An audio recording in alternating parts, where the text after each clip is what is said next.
Today we're talking about gender. This is a chapter in the fundamentals of Unicult. And like I said, gender we're going to use as a jumping off point to talk about a lot of different things that might be surprising to you. So let's go ahead and, if you have the book, you can turn to page 91. It's a very, very, very short chapter. So I'll read it aloud. If you don't have the book, don't worry. I will be reading it aloud to you. And if you want the book, you can get it on Unicult Supply Co. on Etsy. Do we have enough mods here to block these people? It's really quite frustrating. Like, just start banning them. All right, anyways. Page 91. Gender is not recommended in Unicult. Gender is a limitations-based social structure. Allow yourself to enjoy the truth of your heart without any unnecessary restrictions. Your unique energy is on a spectrum. Attempting to fit it into a pre-established box is never recommended. Express yourself the way you are drawn to express yourself, and don't worry about how others perceive you. Obviously, I'm gender nonconforming, and we all have our journey with genders. We all have our experience connecting to our true heart and also being socialized. I meditate a lot on gender because I'm always asking myself, who am I? What am I doing here? And they did a study, there's lots of studies, but one of the studies that really stuck out to me is that they had babies and they dressed them in boys' clothes or girls' clothes, and then they had strangers come and interact with those babies. They had toys all around the room. For the babies that were dressed in girls' clothes, the people were gentler with the baby. They talked to them in a calmer voice, a more high-pitched voice, and they gave them soft toys like dolls and stuffed animals to play with.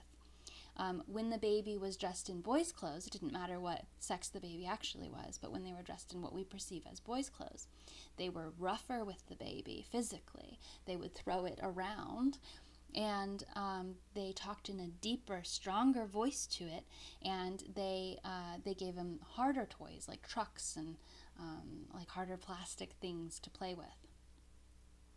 This study is very interesting because it shows that from infancy we are socialized with certain energies. We are given attention in a certain way that then dictates our behavior. There's another keystone psychological understanding which is called self-fulfilling prophecy, which is how when you act as if something is true, oftentimes in social situations it becomes true. If someone tells you, oh, that person really doesn't like you, and you're like, oh, they don't like me, and then you act in a way that's like an asshole, and then they end up not liking you. Self-fulfilling prophecy and gender go hand in hand, because how people expect you to be and how they treat you is going to make you act like a certain way. And a lot of people fight back on this gender thing because they say, well, kids love gender. Like, talk to any 3 or 4-year-old or 5-year-old.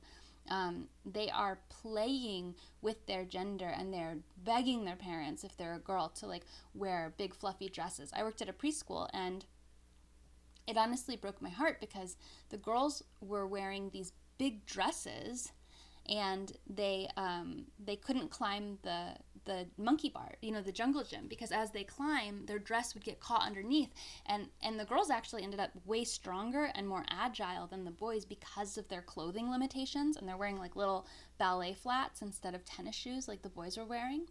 And on top of that, all the kids like to hang upside down on the jungle gym and on the monkey bars, and their dresses would go over their head, and their parents would shame them, and they would run over and they'd be like, why aren't you wearing any shorts? You can't just show your body like this, and the kids are just being kids. They're so young. They're not thinking about any of these things, and the boys don't have this problem.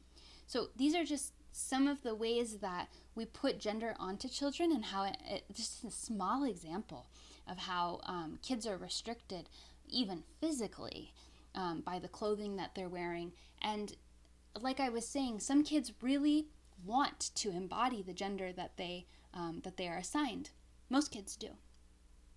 And this isn't a sign that gender is a good thing. This is actually it's actually a normal process of kids learning how to be socialized. It's just that what we're socializing them to be is probably toxic in a lot of ways.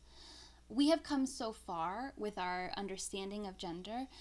When I was born in the Dark Ages, if a boy played with a doll, that was considered just horrible. No son of mine is going to be gay. Assuming the sexuality of someone based on their preference of toys, and repressing people who wanted to dress in certain ways. If a boy wanted to wear a dress or explore being pretty, that is just so against it. And if you're a girl, if you're considered a girl and you're sitting in a certain way, you say, oh, that's unladylike, that's improper, and girls should know better. And girls are socialized to behave, to fit into social boxes more than boys. Boys will be boys. We have all of these understandings that we put onto children, and we think that gender is this separate thing, but really what's happening is an intense socialization. A really intense socialization. And I truly believe that the physical biological differences that do appear in men versus women as far as sex goes, first of all, they aren't across the board. And second of all, I think that those certain things are socialized into our physical forms. So if women have been treated like little babies and like infantile, creatures who can't understand economics and who need to just sit and embroider and be quiet and be soft and be gentle and be like little dolls since the 1700s, what is going to have happened to our bodies? If your parents have, muscular skeletal degradation from not actually interacting with the physical world, what is their child going to be like? The genetics change each generation based on the life experience of that person. So where we're at today, as far as our physical forms being different from one another with sex, I'm not saying everything is socialized. Obviously, reproduction happens in a certain way, but our understanding of these things is very limited, and we can't see beyond the potential for what we might look like in the future. Sometimes I think of, the idea of aliens, these big heads, these big eyes, these long fingers, and these skinny bodies, that might not be aliens, that might be future humans who just sat and typed at a computer for, 100 years, and who slowly lost all their hair and got bigger eyes so that they could see the screen, and lost all the color in their skin because they never went outside. Maybe that's a sad way to look at it, but I do think that our evolutionary progress as we continue to move into whatever role or whatever future we're actually creating is going to physically change our bodies, and that has been happening. So I think the argument of men are obviously stronger and women are obviously weaker, whatever, is kind of bullshit. And even, the biological stuff about, a man and a woman need to get together to have a kid. And it's that's not even necessarily true, because somebody with a penis and somebody with a uterus might not even be able to have kids because one of them might be infertile, So you really can't just say oh, this or that. If you're judging someone, or you're limiting let's say your dating preferences based on people you can't have kids with, then you should probably be making sure that everyone you date is fertile and that you're fertile, because that's really what you're trying to say, but you're actually being transphobic. I hope that makes sense. Our understanding of our physical bodies, some women are very strong and very big, and some men are very small, and maybe that's not average, but we cannot continue to put these expectations, these limited boxes onto people that we don't all fit into. From my experience being raised as a female, being raised as a girl, being treated and coddled in a certain way, and being excluded from STEM, that wasn't a thing when I was a kid, being excluded from computer engineering, even though that's what I wanted to pursue, being excluded from sports and physical exercise. I literally just sat and read books in a little dress and waited for unicorns, because that's all that I felt I could do as a girl. For some people, that is okay. For some people, that is what they are happy to do.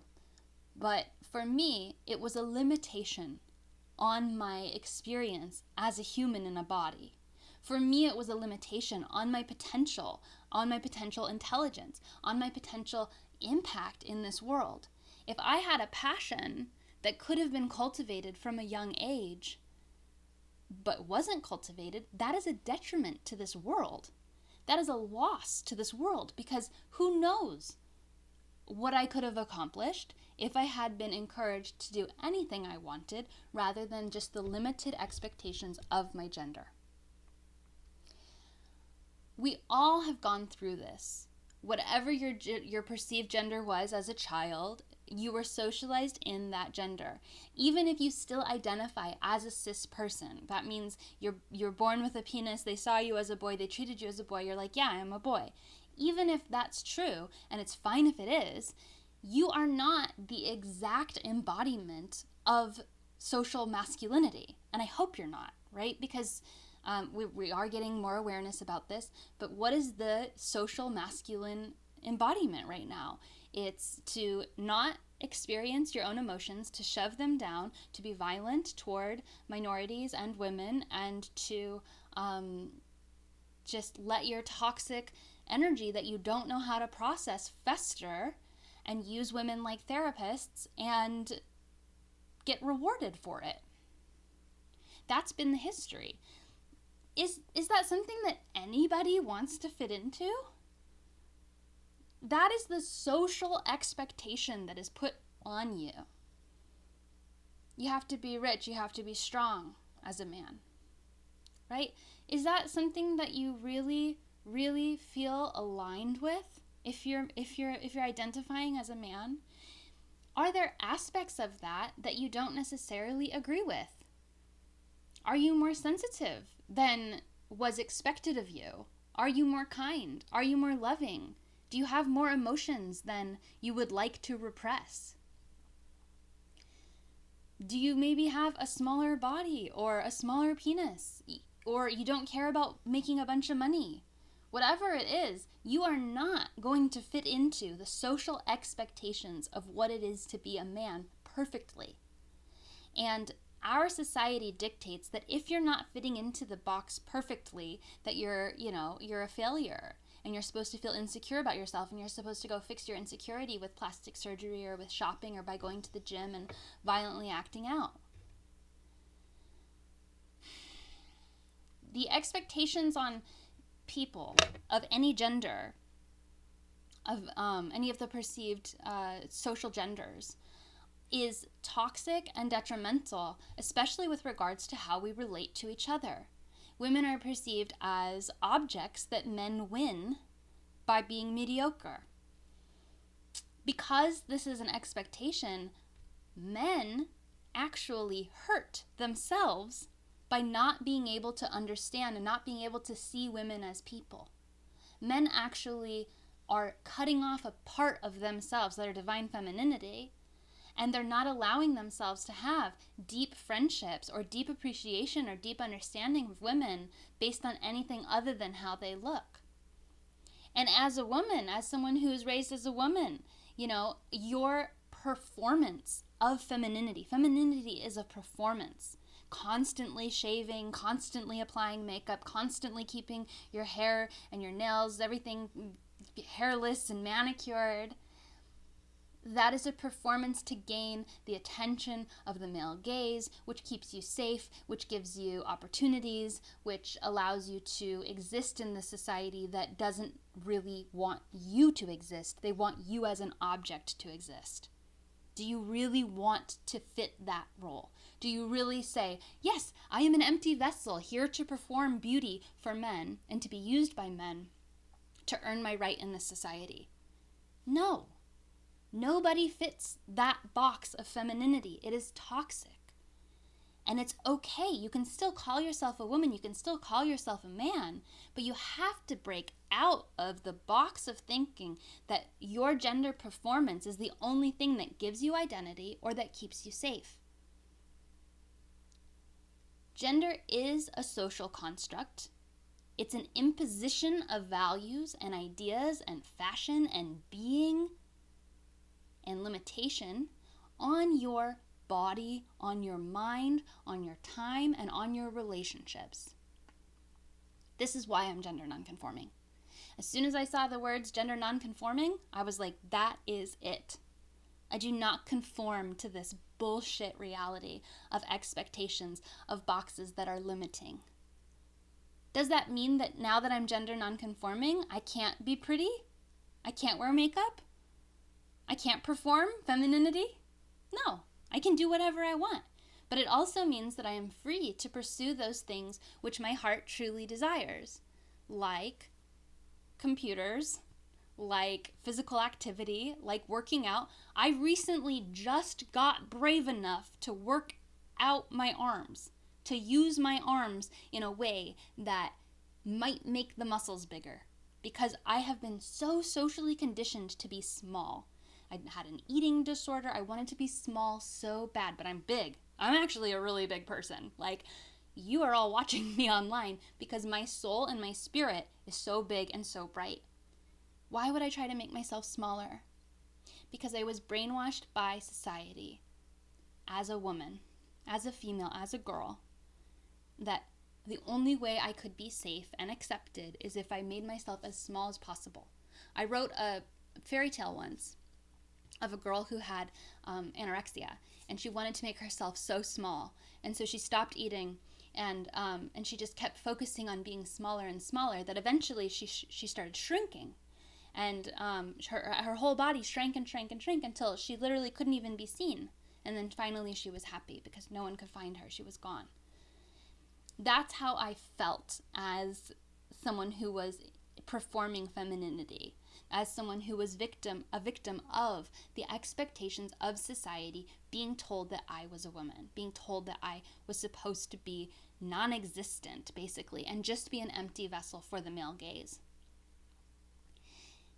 No matter what you believe about gender, no matter how you identify with gender, you have to start looking at society's expectations of you and second guessing them, looking at them with a grain of salt, taking a step back and saying, where did this idea come from?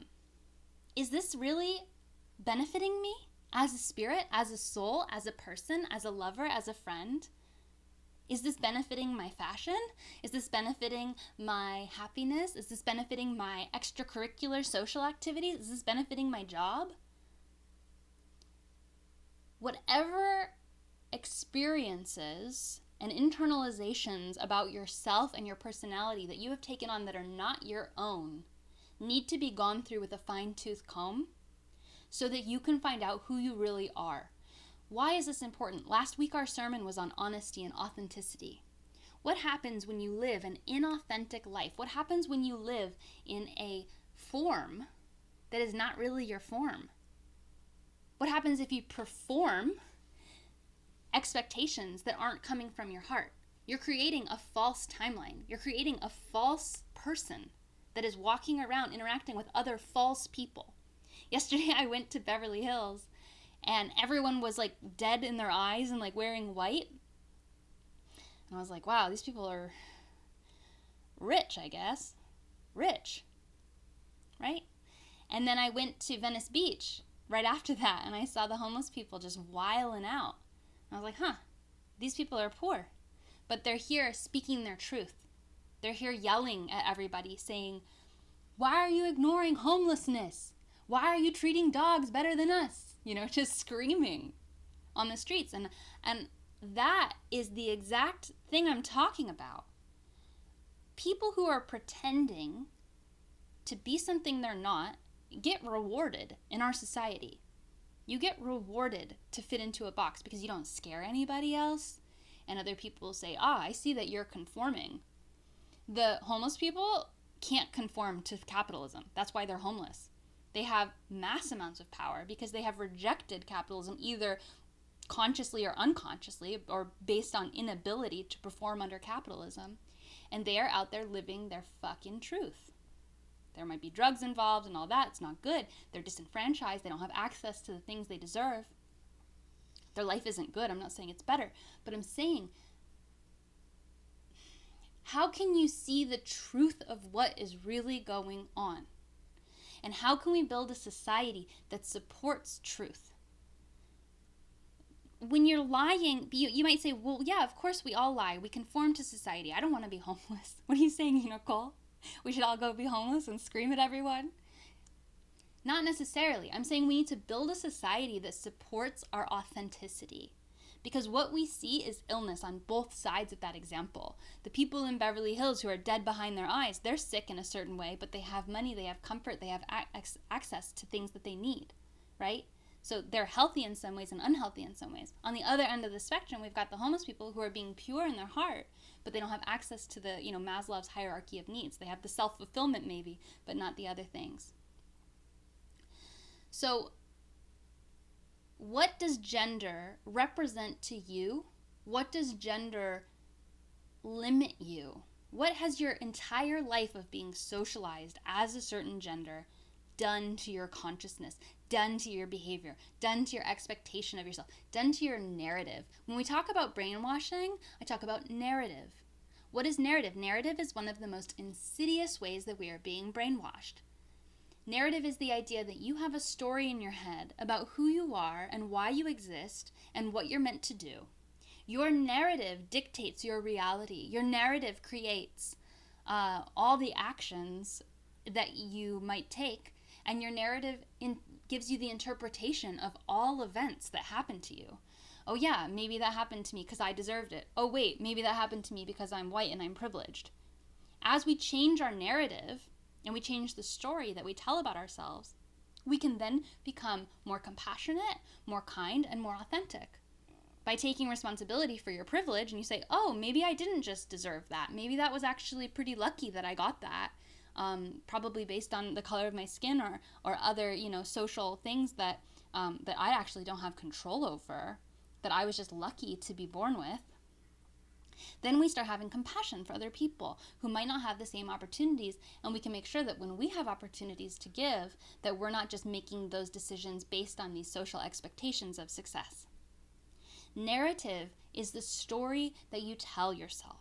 So when you are telling yourself the story of I'm a woman and I can't do this, or I'm a man so I have to do this, or whatever it is, you can analyze that story and you can change that story. And that's what being trans is. It's changing the story. It's saying, no, this is the wrong story. I'm in charge of my reality. I'm in charge of my body. I'm in charge of my psyche. And I actually am this. I'm not that. How can you all not see that I was never that? And it's this really violent, almost, rejection of the social pressure that has been put onto us to be something that we're not. Trans people are like the homeless people in the sense that they have no ability to continue performing under this social domineering structure. It's been very difficult to be a trans person in the last how many ever years? 100 years? 150 years? Trans people obviously have a huge history. They've always existed in every culture until now. And then now trans people are vilified and not appreciated or seen for the magical beings that they are, which is people who cannot and will not get into the box and to perform in the box of what is expected of them. And that's maybe not intentional. It might just be like, I will literally die if I have to keep living a lie. And that's how I identify, not just with my gender, but with being a starseed, with being a pop star, with being a cult leader, with all of these things that I do that make my life kind of difficult in many other ways. I would probably be a lot happier if I could just shut up and be small and be a cute little housewife and have a husband who like loves me and wants to have babies with me, right? Like there's a part of me that still wants that so bad, and I cannot be that person. I cannot. I will die.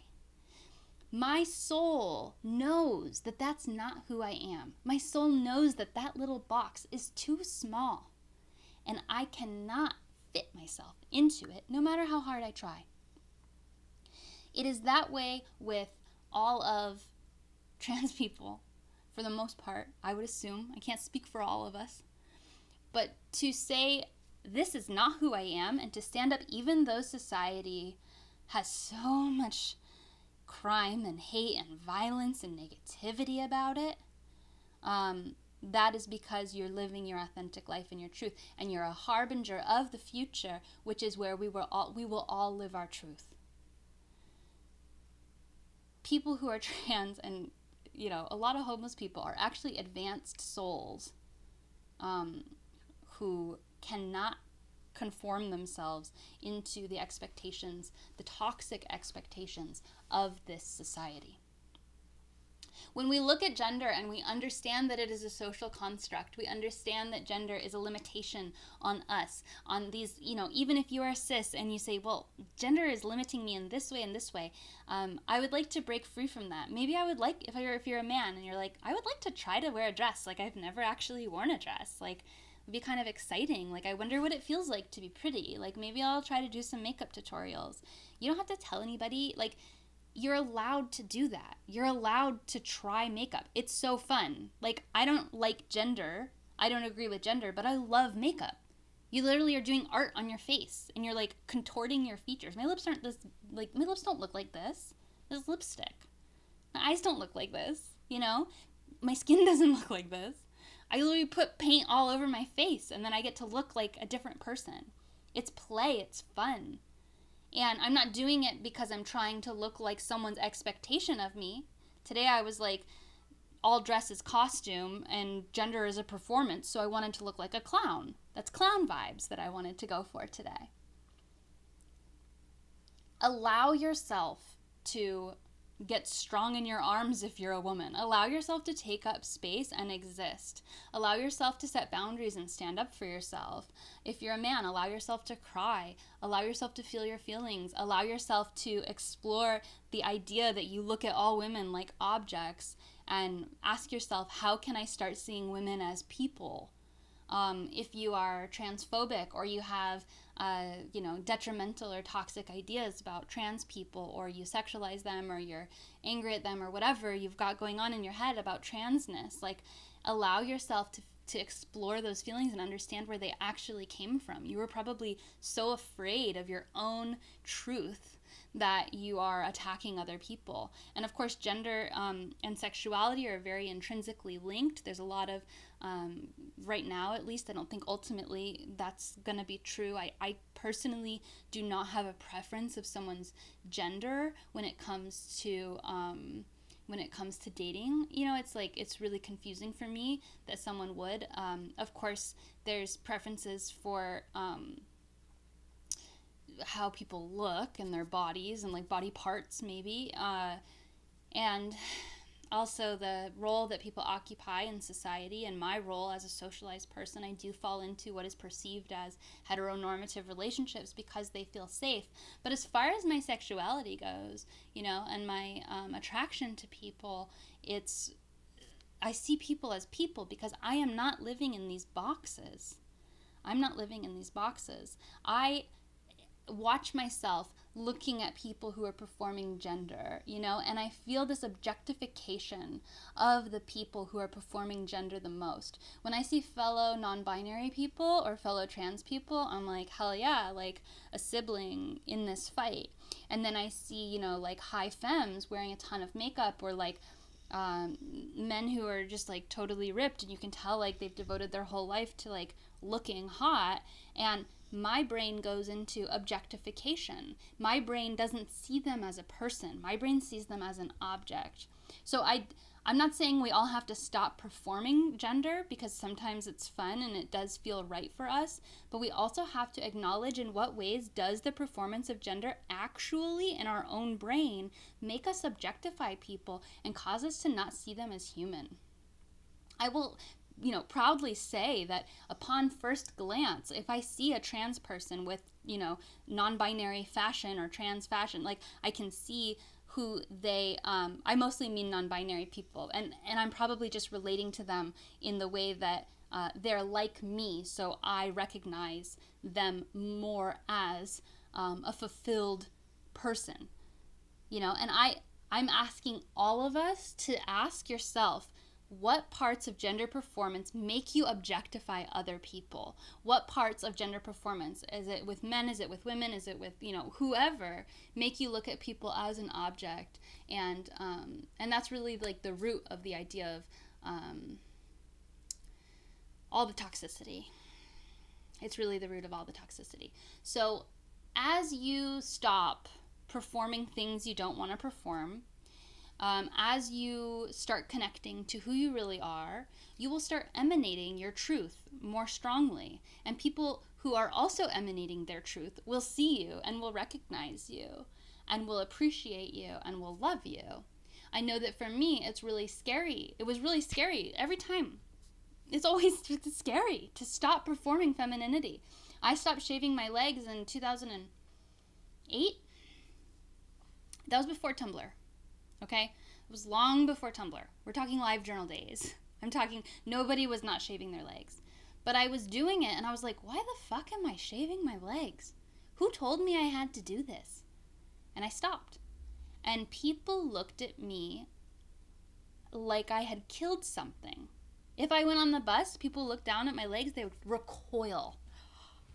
Like that. Truly, I'm not exaggerating. And this happened constantly all the time. I would hide my legs because I didn't want to deal with people's horrified glances whenever possible. But I didn't want to shave my legs just because people were offended. It's my body. Why would I do that? As I've deconstructed my gender performance from that place, I've still been scared. What if people don't like me because of this? Or what if people don't like me enough because of that? That's not the point. If you're in a relationship with someone because of your ability to perform a certain gender, they're not in a relationship with you. They're in a relationship with your performance. As you deconstruct the performative aspects of your gender presentation to the part that is just authentically you, to what you really want to do every day because it makes you feel good, because you like the way you feel when you do it and when you embody it, that's fine. As you deconstruct those things, you will then emanate your own truth to the point that you are attracting other people who see your truth and who love you for who you really are. This is more than gender. That's why gender is a wonderful launching point for all of the ways that we are limiting ourselves into little boxes, into performances, into hiding our true selves, hiding our child selves, and putting up these fronts to be accepted by society. Our desperation to be loved, our desperation to fit into the group, the tribe, to not be banished is huge. That's biological. It's physiological. We are social creatures. We need to be accepted. Luckily, the internet exists, and you can find lots of people who connect with you for who you really are.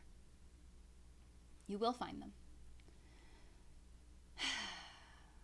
So for your Unicult homework, if you have your Uni Planner, your Cam Church homework this week is to think about your gender and ask yourself, in what ways has your perception of your gender changed as you've grown up? And also, what ways, maybe say like a few things, like 3 things, if you haven't already acknowledged all these things. 3 ways that you are probably performing gender Yeah, okay, say it this way. List 3 ways that you perform gender. And then ask yourself, what does this really align? Number 1, okay, I wear makeup. Does this really align with what I want to do? Yes, because I love fashion. I love to dress up. I love to be like perceived in different ways. I love to communicate. Personally, that's me, right? Number 2, shaving your legs, or working out at the gym, or, you know, making sure I'm not crying, or acting really sexual. I feel like that's a huge one for men especially. Like, yeah, I would fuck any bitch, you know, but like maybe you're not that horny. Maybe you actually like want to snuggle. That's okay. Like, you don't have to be hypersexualized. You don't have to always be like down for whatever. We talk so much about like women getting raped, and that's, you know, how many times has a man raped a woman because he felt like he had to prove his sexuality? Not even because he wanted it. Because he felt like, because, oh yeah, I have to go out and have sex tonight because like if I don't, all my bros are gonna like make fun of me, and so I'm gonna date rape this girl. This is a huge problem. This is a huge problem. The hypersexualization of men, and the fact that men think that they have to constantly have sex to prove their masculinity, causes a lot of trauma in everyone. And women do this too. Everybody it has the potential to do this, like the hypersexualization of our culture and the idea that like we aren't actually connected to our partners. Is a total other brainwash, because sexuality is sacred and it offers amazing gifts to us all. But just list these things. What are the ways in which I am performing gender to be perceived as a certain gender, and why am I doing it, and does it align with me? You might say, I perform gender so that I don't have to be confusing to other people, because it's really uncomfortable to be constantly misgendered in public. So I try my hardest to perform a gender that I feel I fit into, so that people perceive me as that gender. It's all valid. It's all valid. I'm only asking you to list these 3 things so that you can start to go through with a fine-tooth comb why you do what you do, and take your autonomy back. Take your autonomy back and be true to who you are. And trust me that you will find people to appreciate you for you when you do that. Thank you for joining me. See you next week. Make sure to go over to the Discord server if you're an official Unicult member to join in for Uni Brunch. Uni bless!